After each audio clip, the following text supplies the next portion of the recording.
9월 첫 주 항상 연휴죠. 9월 우리 미국에서는 할러데이가 껴있어서 연휴인데 또 이렇게 연휴를 맞이해서 친지를 방문하고 또 여러 가지 일들을 통해서 출타하시는 분들도 좀 굉장히 귀한 시간 안전하게 다녀오시기를 저희가 기도하고요.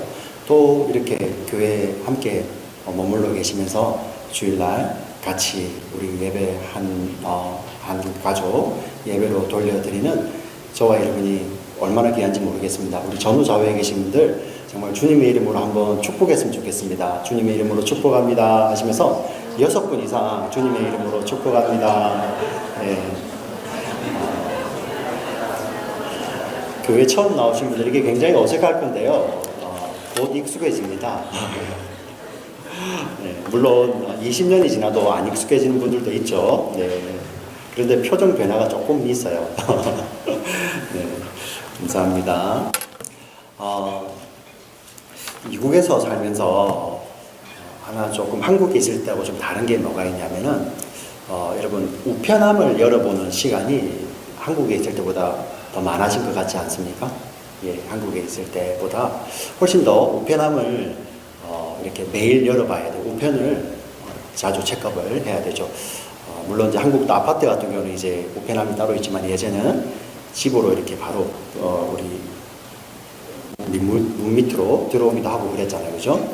그래서 이제 우편함을 열어보면은 참 이렇게 저희 영어로 여러분들 이름이 쭉 써 있잖아요. 그래서 야, 누가 편지를 보냈지?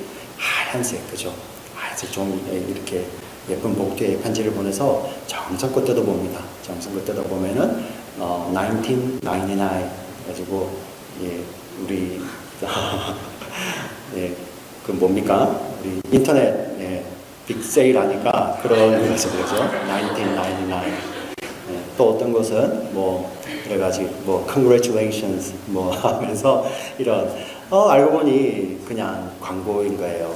예, 그래도 오늘 광고를 받았는데 아마 저는 내일도 또 어떤 편지가 올까 하고 기대감에 편지를 열 겁니다. 여러분 그렇지 않습니까? 어차피 뭐 광고니까 편지함을 없애버리는 분들 계십니까? 예. 아니면은 뭐 확인도 안 하고 다 이렇게 쓰레기통으로 버리시는 분이 계신가요? 아니죠. 다 열어보죠, 그죠? 저도 그렇습니다. 그런데 참 이 광고 성가시기도 하고요. 때로는 야, 이 많은 돈을 조금 더 좋은 데 쓰지 하는 아쉬움도 막 들 정도로 그렇죠.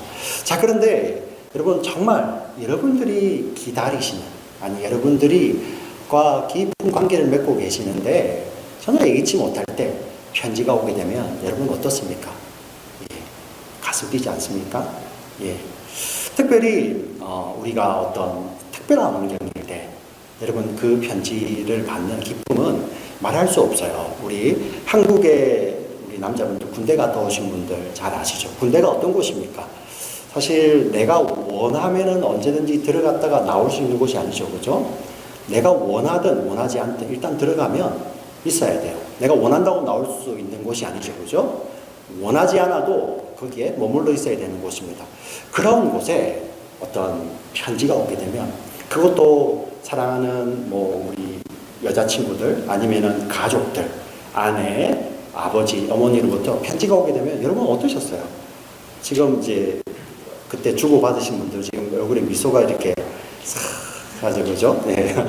어디 갔을까? 편지가 뭐 그렇게 생각도 하실 텐데 그 편지를 보게 되면은 예, 정말 처음부터 끝까지 그 내용이 구구절절 예, 마음을 자꾸 이렇게 막 뛰게 합니다. 특별히 그런 어려운 환경 가운데 있을 때 예, 뭐 버릴 게 없어요, 그죠? 잔소리가 없습니다. 모든 것이 다 내 마음을 뛰게 하는 것이죠. 여러분 신약 성경에 여러분 대부분의 성경이 바로 이런 편지 형태로 하나님께서 하나님의 자녀들에게 보내셨어요. 특별히 오늘 읽었던 이 야고보서는 그 당시 이 야고보서를 받아보는 이 편지를 받아보는 수신자들은 어떠한 형편이었냐면 그들이 원하지 않는데 예수를 믿는 것 때문에 자기의 터전을 떠나야 했어요. 자기의 고향을 떠나야 했고 자기가 어릴 때부터 익숙하게 자라왔던 곳에서 그들이 떠나야 했던 그러한 상황입니다. 예. 그러한 상황 가운데 하나님이 그들에게 편지를 보내신 것입니다. 하나님이. 물론 하나님의 종을 통해서, 사람을 통해서 보내시는 메시지인데요. 하나님의 메시지를 보내시는 것이죠. 오늘부터 저와 여러분이 수주에 걸쳐서 이 야고보서를 저와 여러분들이 자세하게 좀 살펴보려고 합니다. 여러분, 야고보는 어떤 사람일까요? 이렇게 편지를 보냈다. 사실 지금처럼 막 편지를 보낼 수 있는 시대도 아니잖아요. 그 당시에는 이 종이 아니면 이 기록물 값이 어마어마하게 비싸서 그냥 썼다가 지웠다, 썼다가 지웠다, 찢어버리고 이렇게 할 수 있는 시기가 아니에요. 큰 맘 먹고 정말 자기 집 한 채를 팔 정도로 그러한 비용을 지불하면서 보내야 된 그러한 시기입니다. 그때 편지를 야고보라는 사람이 보내었습니다. 도대체 여기에 이 야고보는 설명이 별로 없습니다. 하나님과 주 예수 그리스도의 종 야고보 이렇게 나와 있는데 어떤 배경이 없어요. 우리가 이 야고보가 정확하게 누구인지는 알 수 없지만 성경을 통해서 한번 찾아보려고 합니다. 성경에는 여러분 야고보라는 이름이 여러 명이 나와요. 왜냐하면 이 야고보라는 이름은 구약의 어떤 이름에서 왔어요. 어떤 이름에서 왔을까요? 그렇죠. 예, 맞습니다. 네, 야곱이죠, 야곱. 네. 이 야곱이라는 구약의 이름은 그 이름에서 이스라엘이 나오죠. 그래서 이스라엘 백성들이 가장 친숙하게 부르는 이름이 야곱이죠. 그 야곱이라는 이름에서 나온 야고보이기 때문에 많은 사람들이 야고보라는 이름을 가지고 있어요. 아주 흔한 이름 중에 하나이죠. 그러면은 여기에 편지를 보낸 이 야고보는 누구일까요? 우리 성경에 조금 설명이 나오는 야고보는 4명이 등장을 합니다. 신약 성경에 4명이 등장을 하는데 그 중에서 3명은 예수님의 제자들을 설명할 때 3명이 나와요. 기억나시나요? 그 중에 3명 중에 2명은 예수님의 직접 제자예요. 직제자들. 그리고 1명은 제자의 아버지입니다. 첫 번째 예수님의 제자 중에 1명, 야고보는 누구입니까? 세베대의 아들 야고보가 등장하죠. 세베대의 아들 야고보와 요한. 아마 배경을 설명하는 사람 중에 가장 많이 등장하는 야고보와 요한이죠. 요한은 바로 예수님의 제자 사도 요한으로서 요한복음과 요한 1, 2, 3서와 요한계시록을 기록한 사도 요한입니다. 그 요한의 형제 세베대의 아들 야고보가 등장을 합니다. 또 1명 야고보가 등장을 하죠. 누구입니까? 우리 예수님의 제자들을 호칭할 때 알페오의 아들 야고보라고 등장을 하죠. 그죠? 이 알페오의 아들 야고보에 대해서는 설명이 없습니다. 성경 가운데. 그러나 예수님의 12제자 중에 하나예요. 12제자. 그것만 해도 사실 어마어마한 거죠. 그죠? 예수님이 직접 부르신 제자 중에 하나입니다. 그리고 또 한 야고보는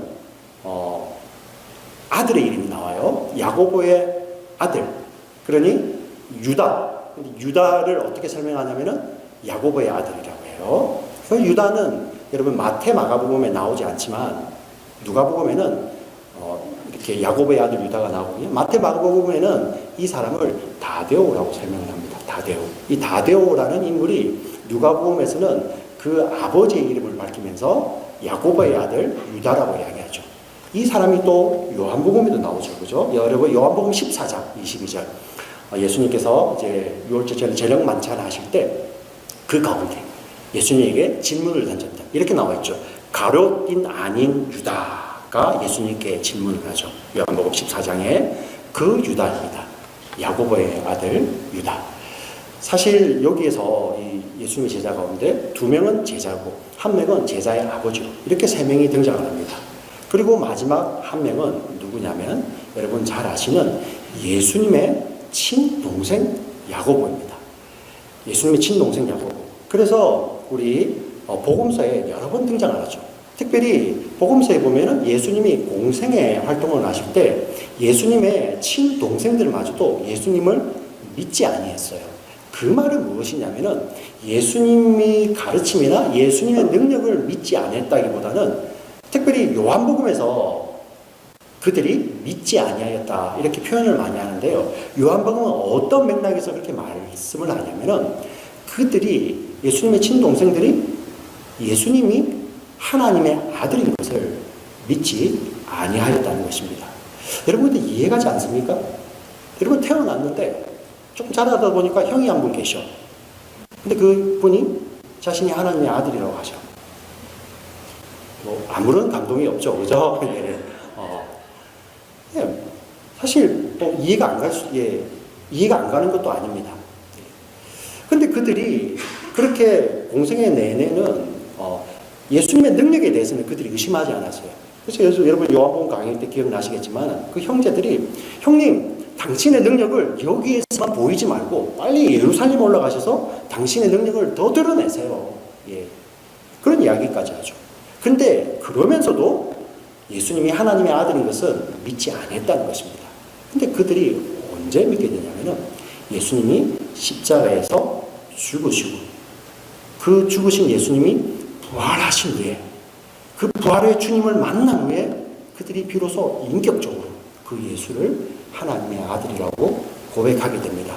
여러분 고린도전서 15장에 보면 우리 사도 바울이 복음을 설명하면서 부활하신 예수 그리스도를 만난 자들을 쭉 설명을 합니다.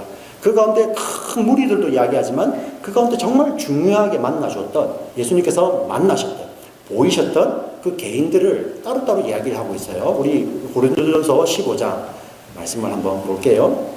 4절 보시면 장사 지낸 바 되셨다가 성경대로 사흘 만에 다시 살아나사 게바에게 보이시고 후에 12제자에게와 게바는 베드로입니다. 그 후에 500의 형제에게 일시에 보이셨나니 그 중에 지금까지 대다수는 살아있고 어떤 사람은 잠들어 있으며 그 후에 야고보에게 보이셨으며 이 야고보가 예수님의 동생 야고보입니다. 그 후에 모든 사도에게와 하고 8절 이하는 사도 바울 자신을 이야기하는 거죠. 바로 예수님이 그 형제 야고보를 만나서 부활하신 당신을 보이셨을 때 이 야고보는 예수님을 믿고 그 다음 초대교회, 이 예루살렘 교회에 정말 기둥처럼 쓰임받게 됩니다. 여러분 이 야고보에 대해서는 설명이 여러 번 등장을 합니다. 특별히 중요한 것은 사도행전 15장에 예루살렘 교회에 어떤 중요한 회의가 열립니다. 예. 복음이 막 이렇게 이제 땅끝을 향해서 막 이렇게 퍼져나가잖아요. 바울을 통하여서 베드로를 통하여서 복음이 증거되는데 그들 가운데서 이러한 논쟁이 일어나는 거예요. 특별히 유대인들이 자, 이 예수를 믿음으로 말미암아 하나님의 은혜로 말미암아 구원받는 것. 근데 그것은 부족하다. 이들이 할례를 받고 율법을 지켜야지 구원받는다. 이러한 반론이 일어나는 거예요. 자, 바울과 바나바가 그게 아니다. 오직 하나님의 은혜로 받는 것이다. 심지어 베드로마저도 오직 하나님의 은혜로 받는 것이다. 이 이야기를 합니다. 그런데도 그 논쟁이 가라앉지 않습니다. 근데 그 회의, 그 논쟁을 결론 짓는 자가 바로 누구냐면은 바로 예수님의 동생인 야고보입니다. 야고보. 이때 야고보는 세베대 아들 야고보가 아니에요. 예수님의 제자 야고보. 왜? 예수님의 제자 야고보는 이미 15장이 오기 전에 제일 먼저 첫 번째 헤롯의 칼에 순교당하기 때문에. 그래서 이 야고보는 예수님의 동생 야고보로서 정말 예루살렘 교회에서 지도력을 행사하던 그런 교회의 어른이었죠. 감독 같은. 그래서 사도 바울이 그의 서신 가운데 이 야고보를 향해서 예수님의 친형제 야고보라 이야기를 하고요. 또 한 번 이렇게 표현합니다. 교회의 기둥처럼 여김받는 야고보. 그가 이렇게 표현을 합니다. 제가 왜 이렇게 설명을 쭉 드릴까요? 사실 여기 야고보가 어떤 야고보인지 정확하게 우리는 알 수는 없습니다. 정확하게. 그러나 이 서신의 내용을 살펴보고 여러분 맥락을 봤을 때 정말 예루살렘 교회에서 중요한 위치에 있는 세베대의 아들 야고보든 아니면 예수님의 형제 야고보든 그 둘 중에 한 명이겠죠. 그러나 이 편지가 우리 보냄받을 때 이미 예수님의 형제 야고보는 살아있지만 예수님의 제자 세베대 아들 야고보는 이 땅에 없는 시기입니다. 예. 누구든지 간에. 그런데 제가 설명드린 대로 정말 그들에게 배경이 있어요. 12사도 중에 하나. 아니면 부활하신 예수님을 직접 만났던 예수님의 친형제인 나 야고보는 자, 이렇게 보낼 수 있음에도 불구하고 오늘 본문에 이렇게 시작을 합니다. 하나님과 주 예수 그리스도의 종 야고보는 자기에 대한, 자기 배경에 대한 아무런 사실 설명 같은 것이 없습니다. 그렇기 때문에 우리는 지금 역사 가운데서 그리고 성경학자들이 추정하는데도 이가 예수님의 형제 야고보일 것이다 이렇게 받아들이고 있지만 우리가 정확하게 모르지만, 그런데 왜 제가 이 말씀을 길게 드리냐면은 왜 이렇게 자기에 대한 배경 설명은 없이 그냥 나는 하나님과 주 예수 그리스도의 종이다 이렇게 하고 결론을 내리고 편지를 보낼까요? 하나님의 종이라는 이 개념 사실 어떤 것입니까? 우리가 이것을 알기 위해서는 구약에 이런 비슷한 맥락이 있어요. 그러니까 이것을 좀 살펴봐야 됩니다. 여러분 잘 아시는 대로 우리 이스라엘 백성들이 홍해를 가르고 출애굽을 하여서 약속의 땅 가나안에 가기까지 몇 년이 걸립니까? 몇 년? 예, 40년이 걸립니다. 40년. 보셨어요? 40년이 걸리죠. 네. 오늘 제가 일부 예배 드리는데 우리 청년 교사들에게 혹시 올해 실례지만 연세가 어떻게 되셨습니까? 하니까 예, 27, 죄송합니다. 예, 28이라고 막 정정을 하더라고요. 자기는 그만큼 1년이 중요한 거예요. 1년이 중요한데 여러분 그 연세가 12년을 더 살아야지 40년이에요. 예. 40년을 그들이 광야를 도는데 그 앞서 그들을 인도했던 자가 누구입니까? 모세는 자기 인생의 후반부의 전부 40년을 광야에서 보냈습니다. 그리고 그 하나님께서 약속하신 약속의 땅을 향하여서 그 가나안 땅 약속의 땅을 향하여서 그는 하나님의 백성들을 이끌고 가고 있었죠. 그리고 드디어 그 가나안 땅을 눈앞에 두고 있었습니다. 여러분 요단강 동편에서 이제 서편으로 건너갈 텐데 그 동편에서 하나님께서 모세에게 이러한 기회를 주십니다. 높은 곳에 올라가서 이스라엘 백성들이 들어가야 될 그 가나안 땅을 다 보여주십니다. 높은 곳에 옆에서 다 보여주시죠. 그리고 보여주시고 난 뒤에 하나님께서 모세에게 이렇게 말씀하십니다. 그런데 모세야, 너는 여기까지야. 그만. 못 들어가. 여러분 정말 어떠시겠습니까? 40년입니다. 40년. 지금 이 자리에도 아직 40이 안 되시는 분들이 많이 계시고요. 그 오랜 시간을 그 땅 하나 바라보고 그 땅에 들어가는 것을 목표로 광야를 돌았는데 하나님께서 그 땅을 보여주시면서 이제 그만 이렇게 말씀하시는 거예요. 근데 모세가 그때 나이가 많아서 내가 힘이 없으니까 그런 것도 아니에요. 하나님께서 이렇게 설명하지 않으십니다. 이제 내가 새 사람하고 해야겠다. 이런 설명도 없으세요. 그리고 모세는 이렇게 성경은 표현을 합니다. 신명기 우리 34장 7절에 보면 모세가 죽을 때 나이 120세였으나 그의 눈이 흐리지 아니하였고 귀력이 쇠하지 아니하였더라. 아직 정정한 거예요. 여러분 정말 이렇게라도 말할 수 있지 않겠습니까? 하나님, 제가 40년을 보냈습니다. 하루라도, 아니, 하나님 그 땅에 들어가서 제가 한 발짝만 디뎌도 좋습니다. 제발 저를 거기에 들어가게 해주세요. 여러분 이렇게 하나님께 이야기하는 거 억지입니까? 여러분 같으면 어떠시겠습니까? 그리고 이스라엘 공동체는 어떻겠습니까? 처음으로 들어가는 미지의 땅입니다. 40년 동안 그 광야 가운데서 자기들을 안전하게 이끌었던 모세와 같이 가는 게 좋습니까? 아니면 초짜인 여호수아의 인도를 받아서 그 땅에 들어가는 것이 좋겠습니까? 당연히 모세죠, 모세. 내 생각에도 하나님 제가 40년을 보냈습니다. 저기 한 번만 들어가게 해주세요. 그러면 소원이 없겠습니다. 생각 그 마음 맞죠? 그리고 사람들의 생각, 그래도 모세가 낫잖아. 그럼에도 불구하고 하나님이 이제 그만하실 때 모세가 어떻게 합니까? 우리 34장 4절 5절 이렇게 나와 있습니다. 여호와께서 그에게 이르시되 이는 내가 아브라함과 이삭과 야곱에게 맹세하여 그의 후손에게 주리라 한 땅이라. 하나님께서 모세에게 보여주셨어요. 내가 내 눈으로 보게 하였거니와 너는 그리로 건너가지 못하리라 하시네. 모세야 이제 그만 이렇게 하시는 거예요. 그러자 이에 여호와의 종 모세가 여호와의 말씀대로 모압 땅에서 죽어 아무런 설명이 없습니다. 우리가 깊이 묵상을 해봐야 됩니다. 예.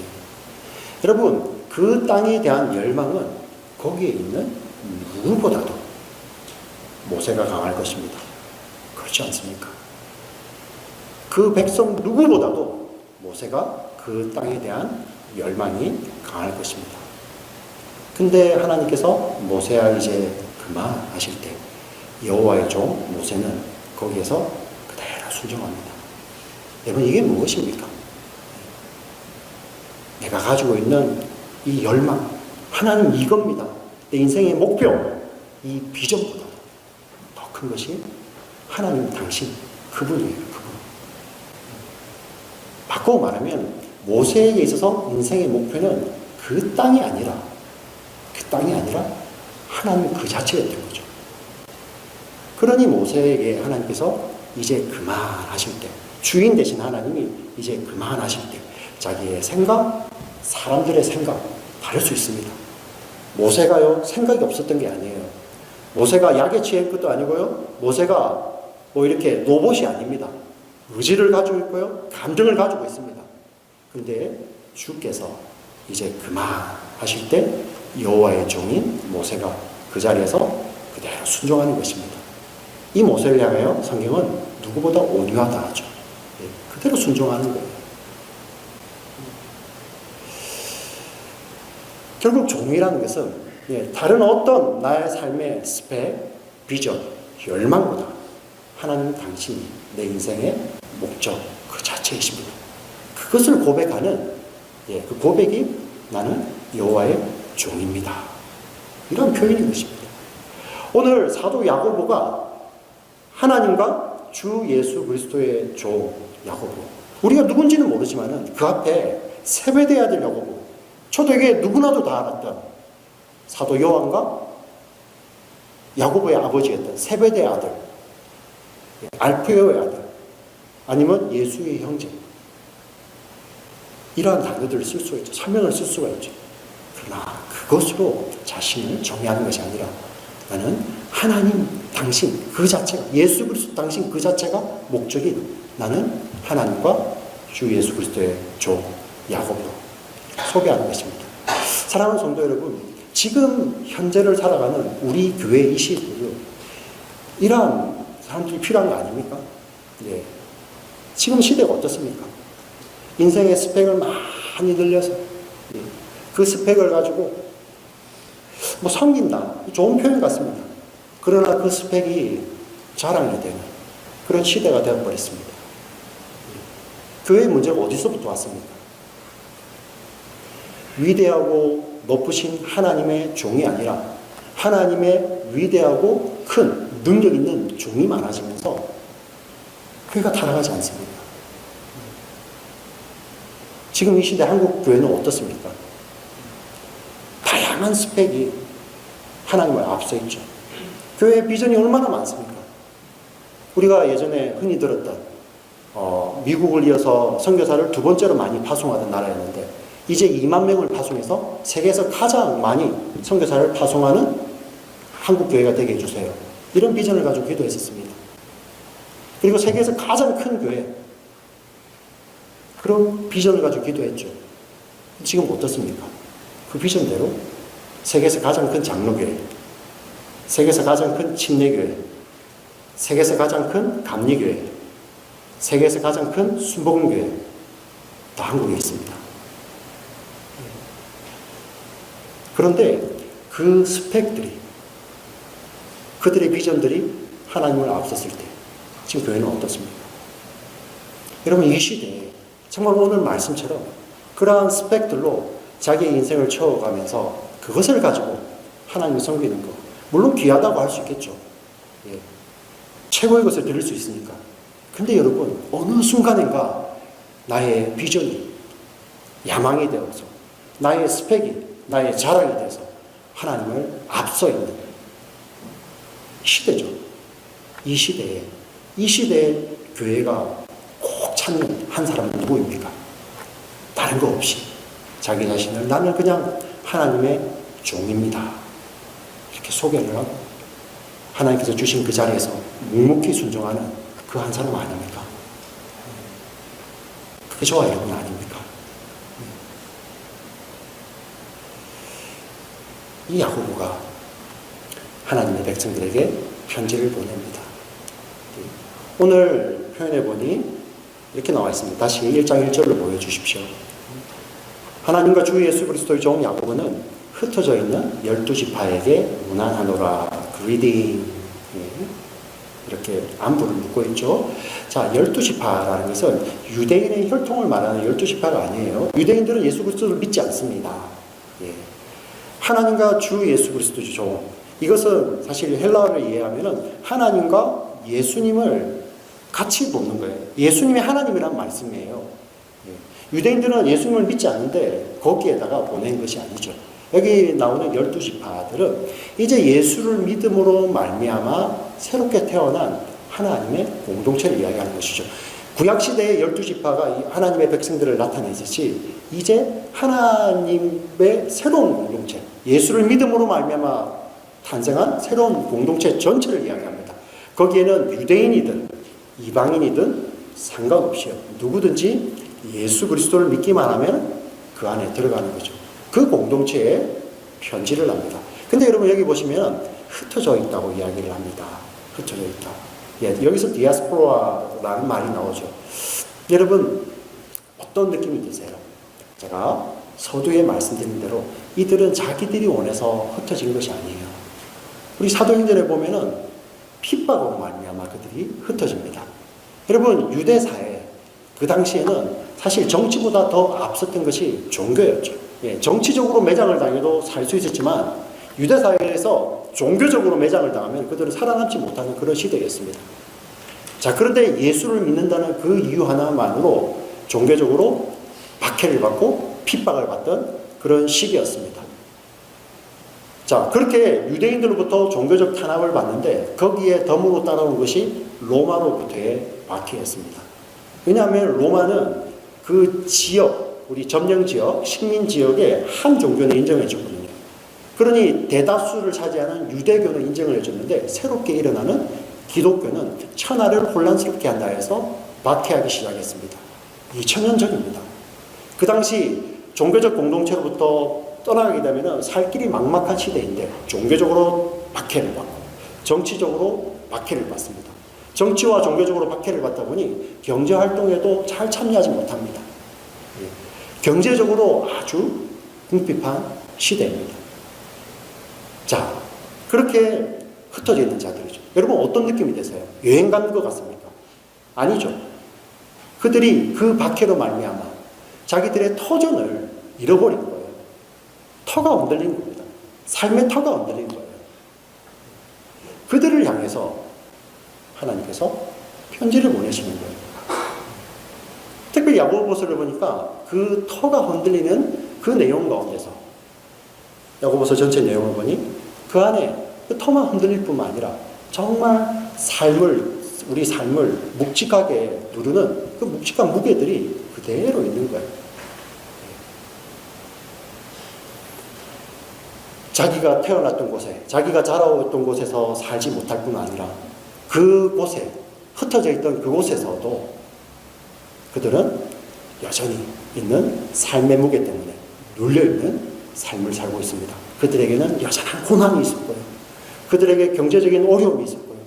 그리고 그 공동체 내부에서는 다툼과 분란이 있었습니다.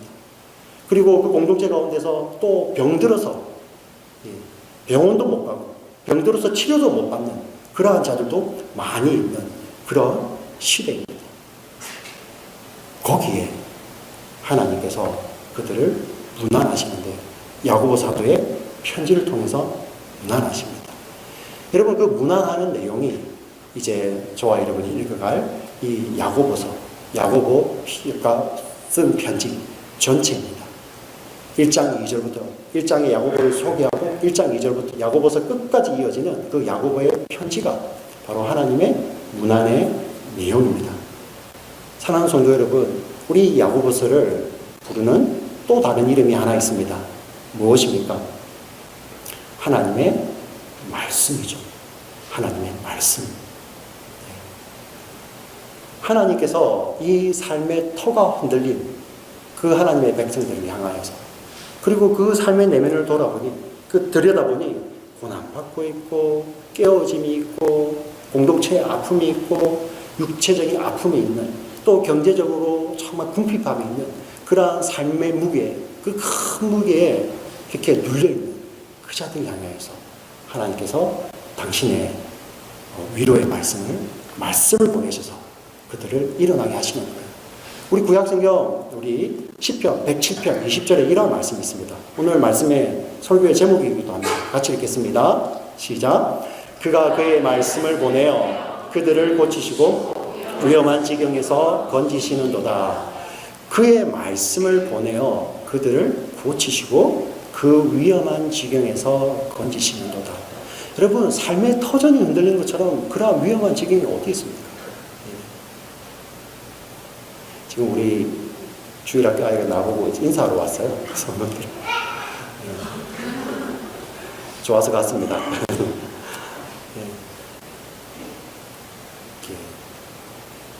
지금처럼 이런 시큐리티가 좋은 시대는 아니지 않습니까? 그러한 삶의 터전이 흔들려 있는데 그 내면을 들여다보니 그 삶을 지니기는 그러한 큰 무게, 그렇게 눌려 있는데 그들을 고치시고 그들을 위험한 지경에서 건지시기 위해서 하나님이 말씀을 보내시고 있는 것입니다. 사랑하는 성도 여러분, 오늘을 사는 저와 여러분 어떻습니까? 여러분의 삶의 터는 어떠십니까? 안전하세요? 평안하세요? 끄떡 없습니까? 나는 미국에 있으니까, 소셜 시큐리티가 너무 좋으니까, 인슈런스 빵빵하니까, 좋은 병원이 있으니까, 보험도 좋고 약도 좋으니까 여러분 안전하세요? 심지어 그 외부적으로 봤을 때 부족함이 없어 보이는 그러한 집이라 할지라도, 참 제가 목회를 하면서 느낀 것은 어느 가정을 만나도 그 가정에 그 터를 짓누르는 묵직한 무게들이 있더라고요. 건강의 문제일 수도 있고요, 장래 직장의 문제, 직업의 문제, 자녀의 문제, 그렇게 스스로 헤어날 수 없는 그런 묵직한 무게들이 다 있더라고요. 하나님께서 당신의 말씀을 보내셔서 거기에서 건져내시는 거예요. 여러분, 야고보서의 말씀을 보세요. 그들이 그 삶의 터가 흔들리고 그 삶의 무게, 묵직한 문제에 짓이겨져 있을 때 그들은 하나님을 알고 예수를 믿음에도 불구하고 자기들의 방법대로, 자기들의 지혜로 그것을 해결해 보려고 했어요. 발버둥 쳐봤지만 그 문제가 해결되지 않고 오히려 그 문제에 더 함몰되어 가고 있죠. 근데 하나님이 그들에게 편지를 보내셔서 너희의 지혜가 아니라 하늘로부터 지혜를 구하라, 이렇게 말씀을 하시면 거기에는 온갖 좋은 것들의 아버지가 되시는 빛들의 아버지로부터 모든 좋은 것들이 거기에서 우리에게 내려온다고 이렇게 말씀을 하시는 거예요. 오늘 사는 저와 여러분도 마찬가지입니다. 우리가 예수를 믿지만은 여전히 우리의 삶을 누르는 그러한 삶의 무게들이 있잖아요. 근데 여러분, 야고보 시대에 흩어져 있는 12지파들처럼 저와 여러분 여전히 동일하게 그 삶의 터가 흔들릴 때, 그리고 저와 여러분의 삶이 눌려질 때, 여러분 우리는 무엇으로 해결하려고 합니까? 예수 믿기 전에 그 방식 그대로 그것 가지고 해결하려고 하지 않습니까? 예수를 구주로 믿음에도 불구하고 그러한 문제들이 나를 눌러올 때 나는 여전히 예수님이 아닌 내가 알고 있던 내 지혜를 가지고 예수를 만나기 전에 그 옛사람의 모습 가지고 그것을 그대로 해결해 보려고 하고 있어요. 그러니 해결하려고 발버둥 치면 칠수록 더 눌리는 겁니다. 거기에서 성경 야고보는 그게 아니야. 하늘의 지혜를 구하라. 예수를 믿기 전에 그 방식이 아니라 예수를 믿는 자답게 너는 그 문제를 새롭게 해석하고 그 문제를 뛰어넘어야 하는 거야. 이렇게 말씀하시는 것입니다. 저와 여러분이 이제 이 야고보서를 차근차근 살펴보면서 하나님의 마음을 절절히 느끼며 하나님이 우리에게 사랑하는 누구야? 지금 너의 삶의 터전이 흔들리고 있니? 지금 너를 누르는 그 무게가 너무 커서 스스로 헤어나지 못하는, 여러분 그런 분 있지 않습니까? 이렇게 다 그렇지 않습니까? 자녀 문제, 장래 문제, 깨어진 관계 때문에, 심지어 내 내면에 있는 내면의 문제 때문에, 예, 삶은 이렇게 편안해지만 내 내면이 해결되지 않아서 헤어나지 못하는 거예요. 살 의욕도 사라지는 그런 시대를 살고 있지 않습니까? 거기에 하나님께서 말씀을 보내십니다. 그 말씀을 통해서 우리의 이때까지 살아오던 세상의 지혜가 아니라 하늘의 지혜를 부어주죠. 하늘의 문을 여셔서 온갖 빛들의 아버지를 보여주시고 그분으로 말미암아 우리가 다시 일을 쓸 수 있는 그 말씀을 우리에게 보내십니다. 저와 여러분, 이제 야고보서 여정을 함께하면서 이 말씀을 받으시고 삶의 터전이 흔들릴 때 우리 하나님을 바라보며 우리의 삶을 짓누르는 삶의 무게들이 느껴질 때 하나님께서 우리에게 주시는 지혜로 말미암아 그 무게들을 새롭게 해석해내시는 저와 여러분 되시기를 주의 이름으로 간절히 축원합니다. 아멘. 우리 기도하시겠습니다. 살아계신 하나님 아버지 정말 감사합니다. 하나님, 2000년 전에 흩어져 있는 하나님의 백성들, 고난을 피해서 핍박을 피해서 삶의 터전을 버리고 삶의 터전마저도 안정되지 못하고 또 그 삶 가운데 삶을 들여다보니 삶을 지니기는 그런 무게들 때문에 힘들어하던 그들에게 말씀을 주신 하나님, 그 하나님이 이제 우리에게 동일한 말씀으로 우리의 삶의 터전이 불안할 때, 그리고 우리의 삶 가운데 정말 스스로 나올 수 없는 그런 삶의 무게들이 느껴질 때 하나님이 말씀을 주셔서, 지혜의 말씀을 주셔서 하나님 우리의 상황들을 새롭게 해석하며 하나님 주신 온갖 빛들의 아버지 되신 그 아버지의 은혜로 말미암아 새롭게 일어설 수 있는 저희들 되게 하여 주시옵소서. 하나님 아버지, 우리 삶의 여정 가운데 정말 끊임없이 말씀을 주시옵소서. 이 기록된 말씀, 그러나 이 말씀을 통해서 역사하시는 우리의 아버지 하나님의 손길과 성령 하나님의 채우심과 충만하심으로 말미암아 하나님 우리의 삶이 정말 주님의 주신 지혜로서 가득 찰 수 있는 우리의 삶이 될 수 있도록 주의 은혜를 다하여 주시옵소서. 주님 사랑합니다. 예수님 이름으로 기도합니다. 아멘.